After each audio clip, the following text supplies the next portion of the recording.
ሰላም ጤና ይስጥልን። ዛሬ በፓርላማ የተሰማው መርዶ ሀገሪቱን አስደንግጧል። ጠቅላይ ሚኒስትር አብይ አህመድ የትግራይ ወጣቶች ታፍሰው ለሱዳን ውጊያ እየተሸጡ መሆኑና አዲስ አበባ ድረስ እገታው መስፋፋቱን በይፋ አምነዋል። ይህም ማለት ሁለተኛው ከፊልድ ማርሻል ብርሃኑ ጁላ ቀጥለው ሁለተኛው ያመኑ ባለስልጣን አድርጓቸዋል ተብሏል። እንመለከተዋለን። ህወሓት በበኩሉ ጠቅላውን የዘር ማጥፋት ፈጻሚ በማለት የፕሪቶሪያ ስምምነት አደጋ ላይ የጣለ መግለጫ አውጥቷል። በስፋት እናጋራለን። በዚህ ዶክተር ደሳለኝ ጫኔ ከጠቅላይ የቀረበላቸው የስልጣን ግብዣ አማካሪ በማይሰማ መንግስት ውስጥ አልሰራም ሲሉ ውድቅ አድርገውታል ተብሏል። ለመሆኑ ጠቅላይ ሚኒስትሩ ለዶክተር ደሳለኝ ምን ስልጣን ሰጠው ነበር? በአጠቃላይ በስፋት እናጋራለን። በዓለም አቀፍ ዜና ደግሞ በሶሪያ ደማስቆ የፈረንሳይ ፕሬዚዳንት ማክሮን ላይ ያነጣጠረ የተባለ የቦምብ ፍንዳታ ተከስቷል። ዝርዝሩን መረጃውን እናጋራለን። እስከ ፕሮግራሙ ፍጻሜ መረጃውን ላይክና ሸር ማድረግ አብራችሁ እንድትቆዩ በአክብሮት እንጋብዛለን። በድጋሚ መልካም ቆይታ። ወደ ዝርዝር መረጃውና አምራ ጠቅላይ ሚኒስትር አብይ አህመድ የኢትዮጵያ ወጣቶች ለሱዳን ውጊያ እየተሸጡ መሆኑን ገልጿል። ዛሬ በህዝብ ተወካዮች ምክር ቤት 30ኛ መደበኛ ስብሰባ ላይ የተገኙ ጠቅላይ ሚኒስትር አብይ አህመድ ሀገሪቱ ስላለችበት ወቅታዊ የፖለቲካና የደህንነት ሁኔታ ፍንጭ የሰጡ በርካታ አነጋጋሪ ማብራሪያ ሰጥተዋል። በተለይ ደግሞ ከትግራይ ክልል ጊዜያዊ አስተዳደር መወገድ በኋላ ስላለው ውጥረት፣ ስለ ወጣቶች እገታና በክልሎች ስላለው የሰላም እጦት ያነሷቸው ነጥቦችም የብዙዎቹን ትኩረት ዋል ተብሏል። ጠቅላይ ሚኒስትር አብይ አህመድ በምክር ቤቱ ባደረጉት ማብራሪያ ምርጫ ቦርድ ህጋዊ እውቅናውን የነሳው ህወሓት በትግራይ ክልል የነበረው ጊዜያዊ አስተዳደር ካስወገደ በኋላ ከፌዴራል መንግስት ጋር ስላለው ፍጥጫ በይፋ አንስተዋል። ጠቅላይ ሚኒስትሩ ህወሓትም ጭምር ቀልብ ከገዛ አእምሮ ከገዛ ለመነጋገርና ሰላምን ለማምጣት ጥረት ማድረግ ያስፈልጋል ብሏል። በተለይ ደግሞ ወንዋል ዱቄቱን ዋል ሲሉት የነበረው ህወሓት ጋር ዳግም እንስማማለን፣ እንደራደራለን ሲሉ ተደምጠዋል። በትግራይ ክልል ጦርነት ሊነሳ ሰፊ ፍላጎት እንዳለ የጠቀሱት ጠቅላይ ሚኒስትሩ መንግስታቸው ግን ትርፍ የለውም በሚል ወደ ግጭት ላለመግባት እምቢ ማለቱን ገልጿል። ህወሓት ከኤርትራ መንግስት ጋር በጥምረት ጦርነት ለማካሄድ እየተዘጋጀ ነው በሚል በፌዴራል መንግስት የሚከሰስ ቢሆንም ጠቅላይ ሚኒስትሩን ግን እንኳን ሻዕቢያ፣ ወያኔና ሱዳን ሌላ ቢጨመር የኢትዮጵያ ሉዓላዊነት ስጋት የለውም ሲሉ በሰሜኑ አካባቢ ያለ ሁኔታ ለሀገሪቱ አስጊ የፈለገው ኃይል ተጣምሮ ቢመጣም አንፈራም በማለት አብራርተዋል። ጠቅላይ ሚኒስትር ይህንን ይበሉ እንጂ ከሰሞኑ ጀነራሎች ወደ ሚዲያ ብቅ በማለት ጽምዶ እየመጣ ነው፣ ህዝቡ ሊታገል ይገባል በማለት ክተት መከት ሲሉ መሰንበታቸው ይታወሳል። ሌላው እጅግ አነጋጋሪ የነበረው ነጥብ በትግራይ ክልል እየተካሄደ ነው የተባለው የግዳይ ወታደራዊ ምልመላ ጉዳይ ነው። ጠቅላይ ሚኒስትሩ በክልሉ ያሉ ኃይሎች በየቀኑ ትንኮሳዎችን እንደሚፈጽሙ ገልጸው አስደንጋጭ የተባለ መረጃም ዛሬ ይፋ አድርገዋል።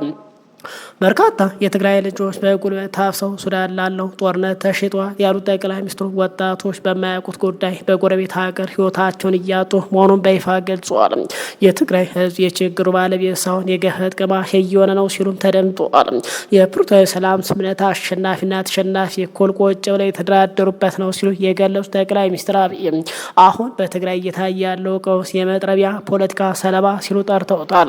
በፕሪቶሪያ ስምምነት ወቅት ግን ተሸናፊው ማንና አሸናፊ ማን ሆኖ እንደተደራደሩ ከመናገርም ተቆጥቧል። ህወሓት የራሱ ዓላማ የሌለውና የሌሎች ተልእኮ የሚያስፈጽም መጥረቢያ ነው ሲሉ ከሰዋል።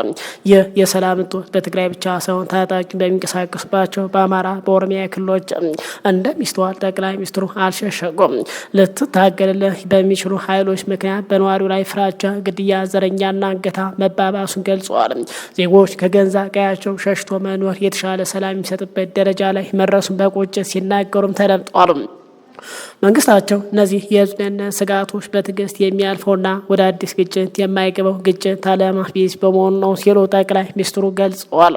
በዚህ በዛ ብንገልም ብንሞትም ትርጉም የለውም፣ አሳካን የምንለው ቁም ነገር ፈጽሞ የለም በማለት መንግስት ኃይል ከመጠቀም ተቆጥቦ የሰላም እድል ለመስጠት መምረጡን በይፋ ተናግሯል። በተለይ ደግሞ ሀገር ውስጥ ያሉት ኃይሎችን ማሸነፍ ያልቻሉ ጠቅላይ ሚኒስትሩ አሁን ቀርም ሻዕቢያም፣ ግብጽም፣ ሱዳንም ህወሓትም ተጣምረው ቢመጡ እናሸንፋለን ሲሉ ተደምጠዋል። እናሸንፋለን ከማለት ውጭ ማንን ይዘው የሚለውን ከመናገርም ተቆጥቧል። ይህንን ተከትሎ ጠቅላይ ሚኒስትሩ አሁን ትግራይን በቀጣይ በርካታ ክልሎች ለታጣቂዎች በማስረከብ ግዛታቸውን ወደ አዲስ አበባ እያጠበው መሆኑ የሚጠቁ መረጃዎችም ወጥተዋል። የሀገሪቱ የጸጥታ ሁኔታ በተመለከተ ከቀናት በፊት የጦር ኃይሎች ጠቅላይ አዛዥ ፊልድ ማርሻል ብርሃኑ ጁላ የገለጹት እውነታ ዛሬ ጠቅላይ ሚኒስትር አብይ አህመድ በፓርላማው መድረክ በይፋ አረጋግጠዋል። በሀገሪቱ ሰላም እየራቀ መምጣቱን፣ ግጭቶች መበራከታቸው፣ በተለይ ደግሞ የእገታ ወንጀሎች እስከ ዋና ከተማ አዲስ አበባ ድረስ መስፋፋታቸውን ጠቅላይ ሚኒስትሩ በንግግራቸው ማስቧል። ይህ የመንግስት ከፍተኛ አመራር በጋራ የጸጥታ ስጋቱን በይፋ ማመናቸው በአገሪቱ ያለው አለመረጋጋት ምን ያህል አሳሳቢ ደረጃ ላይ መድረሱ የሚያሳይ ነው ሲሉ ታዛቢዎች ገልጸዋል። ባለፉት 5 ዓመታት በሕዝብ ተወካዮች ምክር ቤት ውስጥ በተለይ ደግሞ የፓርላማ አባሉ አቶ ክርስቲያን ታደለ በቁጥጥር ስር ከዋለ ማግስት ጀምሮ በብቸኝነት በሚባል ደረጃ መንግስትን በጠንካራ ሁኔታ ሲሞግቱ የነበሩት የብሔራዊ አብራሪዎች ንቅናቄ ማዕበል አባል ዶክተር ደሳለኝ ጫኔ ዛሬ በፓርላማ ያቀረቡት ጥያቄ የመጨረሻቸው መሆኑንም ሲገልጹ ተደምጧል። ይህንን ተከትሎ ግን ከጠቅላይ ሚኒስትር አብይ አህመድ ያልተጠበቀ ጥሪ ቀርቦላቸዋል። ጠቅላይ ሚኒስትር ዶክተር ደሳለኝ ከፓርላማ ውጭ አብረው ይስሩ በማለት የስራ አማካሪ እንዲሆኑ በይፋ ጥያቄ አቅርበዋል ተብሏል። ይህ ጥያቄ በብዙዎች ዘንድ የፖለቲካ ትኩረት የሳበ ክስተት ሆኖ አልፏል። መንግስት በፓርላማ ውስጥ ጠንካራ ሂስ የሚያቀርቡ ተቃዋሚዎችን ወደ አማካሪነትና ወደ ተለያዩ የስልጣን እርከኖች በመጋበዝም ከህዝብ የፖለቲካ መድረክ የማራቅ ስልት በስፋት እንደሚጠቀም የሚገልጹ ታዛቢዎችም የዛሬው ጥሪ የዚሁ አካል ሊሆን እንደሚችል ግምታቸውን አስቀምጠዋል። ዶክተር ደሳለኝ ጫኔ ከጠቅላይ ሚኒስትር የቀረበላቸው የስልጣንና የአማካሪነት ጥያቄ በፍጹም በማለት በቁርጠኝነት ውድቅ ማድረጋቸው የወጣው መረጃ ገልጿል። ዶክተር ጫኔ ለውሳኔ የሰጧቸው ምክንያት እንደሚከተለው ገልጿል። የቀድሞ ሀሳባቸውን መጣጣል ነው። ባለፉት 5 ዓመታት ለመንግስት በርካታ ጠቃሚ ምክሮችና ሀሳቦች ቢሰጡ ሀሳባቸውን ከማጣጣልና በፓርላማ ውስጥ እንዳይናገሩ ከማሸማቀቅ የዘለለ አዎንታዊ ምላሽ አለማግኘታቸውን ጠቅሰዋል። ሌላው የአማካሪነት ትርጉም አልባነት ነው። በአንድ ሰው አስተሳሰብ ብቻ በሚመራና አማካሪን በማይሰማ ስርዓት ውስጥ አማካሪ ተብሎ የጡረታ ገንዘብ መብላት ፈጽሞ እንደማይፈልጉ አስታውቋል ተብሏል። ሌላው ለህዝብ በነጻነት መስራት ነው። ልክ አሁን በመንግስት ኮታ ፓርላማ ገቡ እንደሚባሉት የተወሰኑ የተቃዋሚ ፓርቲ አባላት ተመሳሳይ መንገድ እንደማይከተሉ ገልጸው ወደ ቀደመው የመምህርነት ሙያቸው በመመለስ ወይም በሌላ መንገድ ህዝባቸውን በነጻነት ማገልገል እንደሚመርጡ በግልጽ ከተናገሩ ሳምንታት አልፏል። ይህ ክስተት ቀደም ሲል በርካታ ከፍተኛ የህዝብ ተቀባይነት የነበራቸው የክልል መሪዎችና ምሁራን አማካሪ በሚል ስልጣን በመስጠት ከህዝብ ካራቁ በኋላ የፖለቲካ ተሰሚነታቸው የማጥፋት ሂደት ተደግሟል የሚሉ ወገኖች ስጋት ያጠናከረ ሆኗል። በአጠቃላይ በርካታ የመረጃ ምንጮች እንደሚገልጹ ጠቅላይ ሚኒስትሩ በርካታ ምሁራን፣ ዶክተር ጀነራልና በአጠቃላይ አርቲስቶችን ሰብስበው በተለያየ ዘርፎች ማስተማር የሚቀናቸው ቢሆንም ከአማካሪዎቻቸው ምክር የመቀበል ልምዳቸው ግን እጅግ አናሳ መሆኑ በተደጋጋሚ ይተቻሉ። ዶክተር ደሳለኝ ጫኔ ጥሪውን ውድቅ ማድረጋቸው በኢትዮጵያ ተቃዋሚ ፖለቲካ ውስጥ አዲስ ምዕራፍ ሊከፍት እንደሚችል ይጠበቃል። ይህ ባለበት ግን ጠቅላይ ሚኒስትሩ ትግራይን ማጣታቸውን በገለጹበት ሰዓት ህወሓት ጠቅላይ ሚኒስትሩ ጄኖሳይደር በማለት ጠንከር ባለ መግለጫ ወርፈዋል። በፌዴራል መንግስትና በህወሓት መካከል ያለው የቃላት ጦርነትና ውጥረት እጅግ ወደ ከረረ ምዕራፍ ተሸጋግሯል። ጠቅላይ ሚኒስትር አብይ አህመድ በፓርላማ ቀርበው በትግራይ ክልል ስላለው የቁጥጥር መላላት ማብራሪያ በሰጡበት ሰዓት ህወሓት በበኩሉ በጠቅላይ ሚኒስትሩና በፌዴራል መንግስቱ ላይ እጅግ ከባድ የሆኑ ወንጀላዎች ያካተተ ሳምንታዊ መግለጫ ወጥቷል። ድርጅቱ በይፋ መግለጫ ጠቅላይ ሚኒስትሩን የዘር ማጥፋት ፈጻሚ ሲል የጠራ ሲሆን በትግራይ አዲስ የጦርነት ስጋት እንዳዣበበ በይፋ ገልጿል። ህወሓት ባመጣው ሳምንታዊ መግለጫ በትግራይ ህዝብ ላይ ባለፉት ዓመታት ሁሉንም አይነት ሞት፣ መከራ የሚያስከትል ግልጽ የዘር ማጥፋት ጄኖሳይድ ታውጆብናል ሲል ከሷል። በመግለጫው ላይ እንደተቀመጠው ህዝቡ እንደ ህዝብ መቀጠል የለበትም የሚል ውሳኔ ተላልፎበት በየቀኑ በጦርነት በረሃብና በበሽታ እያለቀ ይገኛል ሲል ገልጿል። ድርጅቱ በቀጥታ በጠቅላይ ሚኒስትር አብይ አህመድ ላይ ጠንከር ያለ ትችት የሰነዘረ ሲሆን መንግስት ጥይትና ረሃብን እንደ ሁኔታው እየቀያየረ ለትግራይ ህዝብ እልቂት እየተጠቀምበት ነው ሲል ከሷል።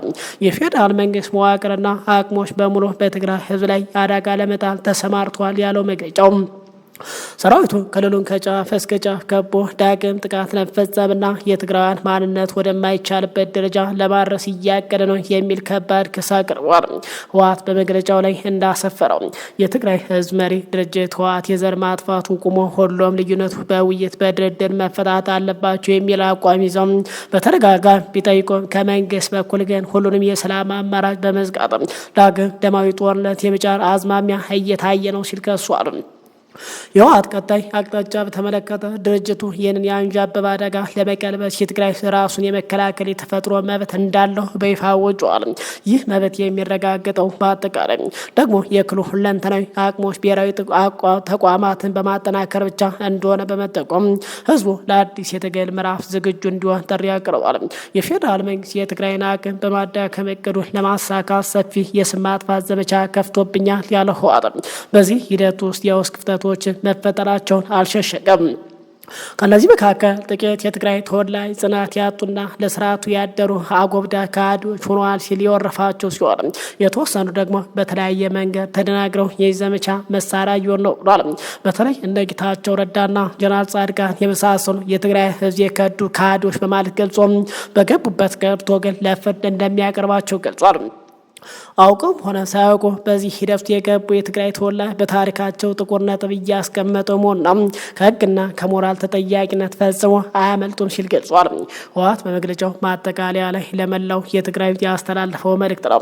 የጠላትን ሴራ ለማክሸፍ አንድነት ማጠናከርና የክልሉን ሁለንተናዊ አቅም መገንባት ለነገ የማይባል አጀንዳ ነው ብሏል። አቅምን በማጠናከር ብቻ ህልውናን ማረጋገጥ በማንነቱ እየተሰቃየ ያለው ህዝብ ነጻ ማውጣትና የተፈናቀሉ ዜጎች ወደ ቀያቸው መመለስ እንደሚቻል የጠቀሰው መግለጫው የሚፈለገው ሰላም የሚመጣው አቅም ሲኖር ብቻ ነው በማለት መግለጫው ለሰማዕቶቻችን ዘላለማዊ መታሰቢያ ክብር በሚል ደምድሞታል። ይህ የህወሓት መግለጫ ጠቅላይ ሚኒስትሩ በፓርላማ ካደረጉት ንግግር ማግስት መውጣት በሁለቱ ወገኖች መካከል ያለው የፕሪቶሪያ ስምምነት መናጋቱና ቀጣይ የሰሜን ኢትዮጵያ ዕጣ ፈንታ በከፍተኛ ውጥረት ውስጥ መውደቁን ያሳየ ሲሆን የፖለቲካ ታዛቢዎች ስጋታቸውን እየገለጹ ይገኛሉ።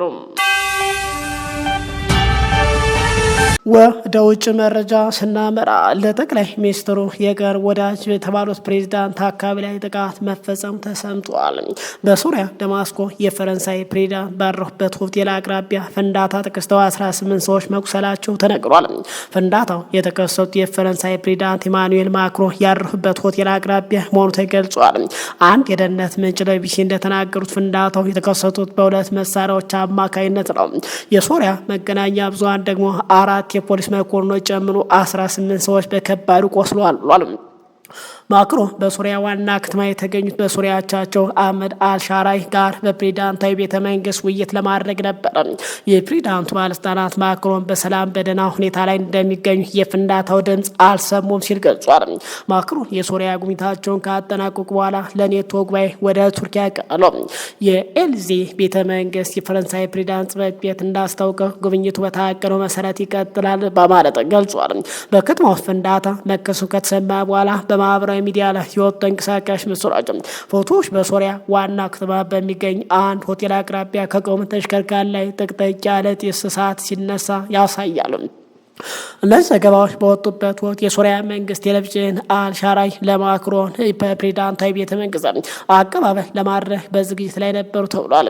ቢቢሲ ቬሪፋይ የፍንዳታውን ተንቀሳቃሽ ምስል የመረመረ ሲሆን ፍንዳታው የተከሰተው ፎር ሲዘንስ በተባለ ሆቴል በግምት 125 ሜትር ያህል ርቀት ላይ በዋና ከተማ ውስጥ በሚያልፈው ትልቅ የእግር መንገድ ላይ መሆኑን አረጋግጧል።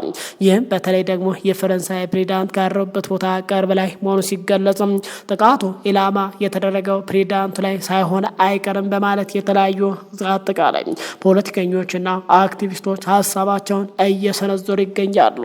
ክቡራን አድማጭ ተመልካቾች ሰዓቱ መረጃ ይመስላል። ከሰዓታት በኋላ በሌላ መረጃ እንገናኛለን። እስከዛው ሰላም ቆያለን። መረጃውን ላይክ ሸር ማድረጋችሁ እንዳዘነጉ እንዲሁም በአጠቃላይ በዜናው ጉዳይ በፓርላማው በጠቅላይ ሚኒስትሩ በዶክተር ደሳለኝ ሹመት እምቢ ማለት ጉዳይ ላይ የራሳችሁን አስተያየት እንድታጋሩ በአክብሮት እየጋበዝን በሌላ መረጃ እንገናኛለን።